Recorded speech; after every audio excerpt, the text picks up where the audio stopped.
Hi guys, it's Frankie from Frankie Tech.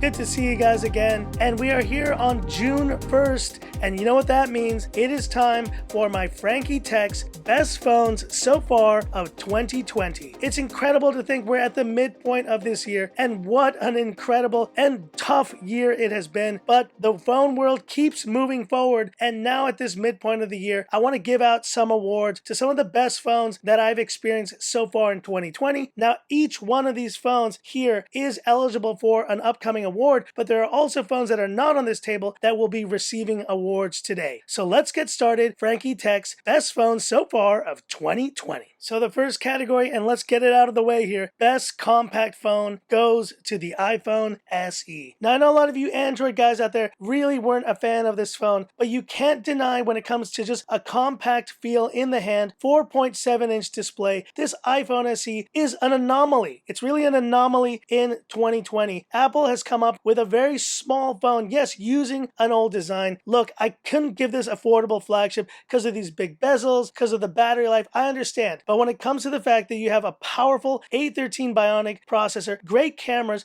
and just an awesome overall iOS experience in a very small form factor, they don't make phones like this anymore. And guess what? Android manufacturers don't really have an answer to this. A small sub 5-inch display with top of the line specs. And so in terms of compact phones, I give it here to the iPhone SE. The next category we have is best camera, just best overall photography and video experience, and I give this award to the Mi 10 Pro. Now, surprising to think how far Xiaomi has come with their camera photography, and on this latest Mi 10 Pro flagship series, we have an incredible 108 megapixel main shooter, but not just that, we have solid secondary cameras. I think the big thing that has improved on this Mi 10 Pro is video. The audio and mics have improved significantly, and I took this phone out for a spin just this weekend, just reminding myself again that this is one of the best camera experiences I've had on an Android phone this year. Now, is it to the level of the Pixel 4 or iPhone 11 Pro Max? I think those are still better point and shoot devices, but those came out in 2019, and after the failure that was the S20 Ultra with its 108 megapixel camera, I think Xiaomi did it right here. There is still improvements that can be done, but I do believe that this camera has improved by leaps and bounds from previous years. Add to that the amazingly improved video, and you have your best camera so far of 2020 in the Mi 10 Pro.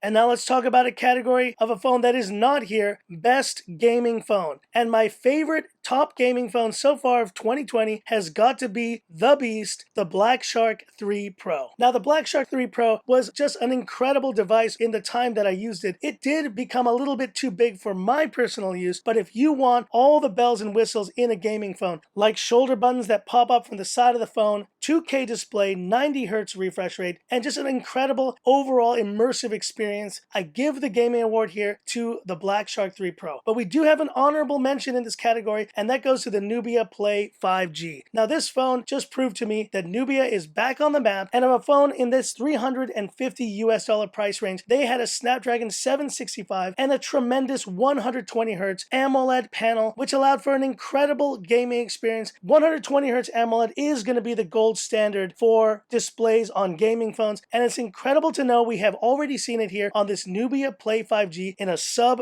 $400 phone.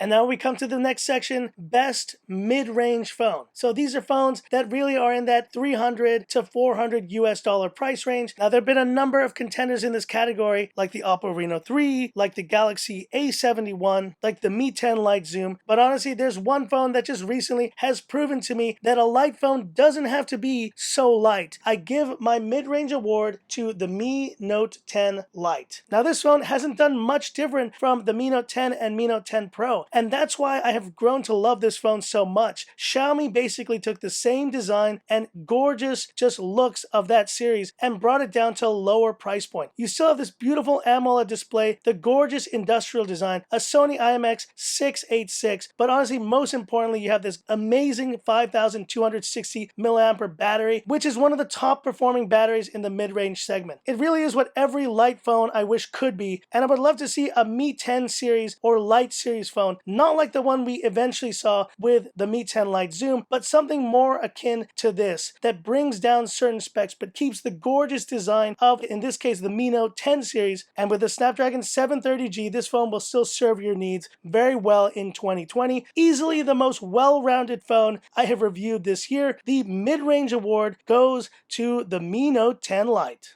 And in terms of budget phones, I will not be awarding any budget phone award at this time. Why is that? Because as of right now, the best budget phone that you can buy, I still believe, is the Redmi Note 8 series. So that includes the Redmi Note 8, the Note 8T. Those phones are still selling like hotcakes, but they were released in 2019. So I can't wait to see what Xiaomi has in store for the Redmi Note 9, which should be an awesome release. And we may have to revisit to see if Xiaomi is able to continue to keep this title of best budget phone of 2020.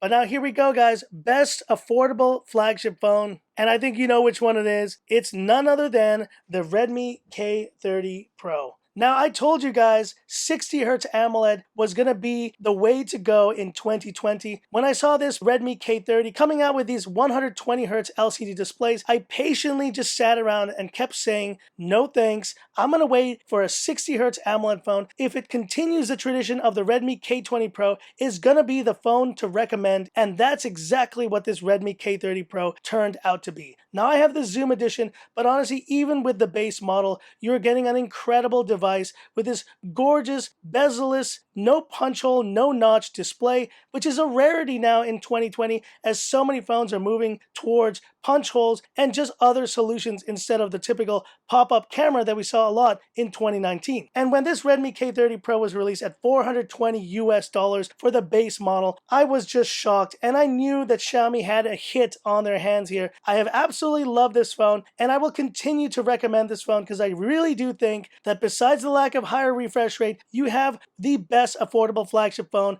of 2020 here with a 4,700 mAh capacity battery, just gorgeous flat panel display, great build quality, and cameras that really punch above their weight class. This Redmi K30 Pro has been a joy to use, and I name it my best affordable flagship so far of 2020.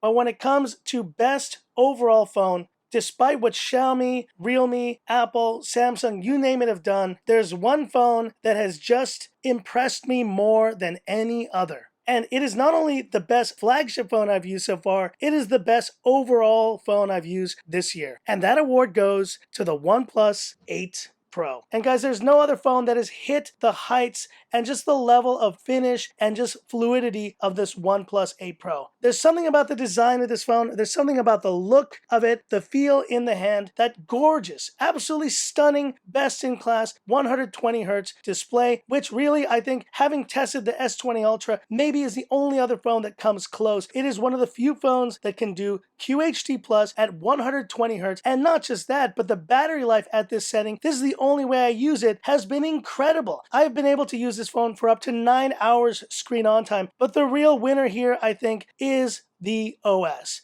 Oxygen OS is really just a step above what any other Android OEM is able to offer on a phone. I've loved the experience of this phone from design, display, just incredible performance. The cameras have been beyond solid. Now think what you will of OnePlus as a brand, but you can't deny that their products just keep getting better and better. And that is why I just find myself gravitating to this phone time and time again. It is just the ultimate Android experience so far on June 1st here, 2020. My best phone so far of the year is the OnePlus 8 Pro. So that's it for this video, guys, and hit me up in the comments. What is your pick for best phones so far of 2020? What's your best flagship? What's your favorite affordable flagship? Which is your favorite compact phone? Can you name me a better compact phone in 2020 than the iPhone SE? And obviously this is still a year in progress, so these final end of year awards may change a lot. We'll have to wait and see what OEMs come out with, and we have phones like the Redmi 10X 5G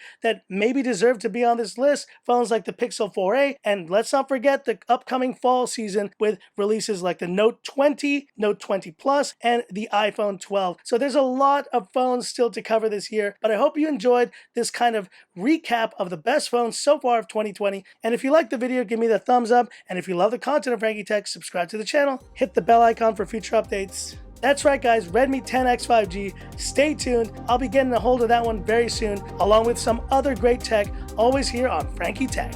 So that's it. And this is where I leave you by saying, this is Frankie Tech signing off. Have a good one.